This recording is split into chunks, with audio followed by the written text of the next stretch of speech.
ડીસામાં ટ્રાફિકને નડતરરૂપ દબાણો હટાવાયા। ડીસા શહેરમાં ટ્રાફિક પોલીસ અને નગરપાલિકા દ્વારા મુખ્ય માર્ગો પર ટ્રાફિકને નડતરરૂપ દબાણો લારી ગલ્લા હટાવવાની સંયુક્ત ઝુંબેશ હાથ ધરાઈ હતી। ઘણા દિવસો પછી ટ્રાફિકને નડતરરૂપ દબાણો હટાવવાની કામગીરી થતાં લોકોએ હાશકારો અનુભવ્યો હતો।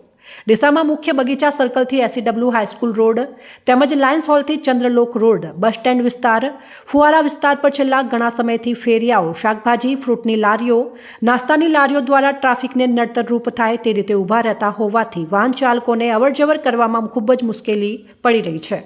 આ ઉપરાંત રસ્તા પરના દુકાનદારો દ્વારા પણ પોતાની દુકાનથી આગળ છેક રસ્તા પર નડતરરૂપ થાય તે રીતે સાઇનબોર્ડ મૂકવામાં આવે છે, જેથી આ રસ્તા પર સવારે અને સાંજના સમયે પિકઅપ અવરજવર દરમિયાન ખૂબ જ ટ્રાફિક થાય છે અને જે લોકોને ખૂબ જ હેરાનગતિ ભોગવવી પડી રહી છે। જેથી આ અંગેની વારંવારની રજૂઆતોના પગલે આજે ડીસા નગરપાલિકા અને ડીસા શહેર ટ્રાફિક પોલીસ દ્વારા સંયુક્ત રીતે કામગીરી હાથ ધરાઈ હતી। ડીસા નગરપાલિકાના દબાણ હટાવ અધિકારી મનોજભાઈ પટેલના જણાવ્યા અનુસાર રસ્તા વચ્ચે ઊભી રહેતી લારીઓ જપ્ત કરાઈ હતી તેમજ ટ્રાફિકને નડતરરૂપ થાય તે રીતે પડેલા વેપારીઓના બોર્ડ પણ ઉઠાવી લેવામાં આવ્યા હતા।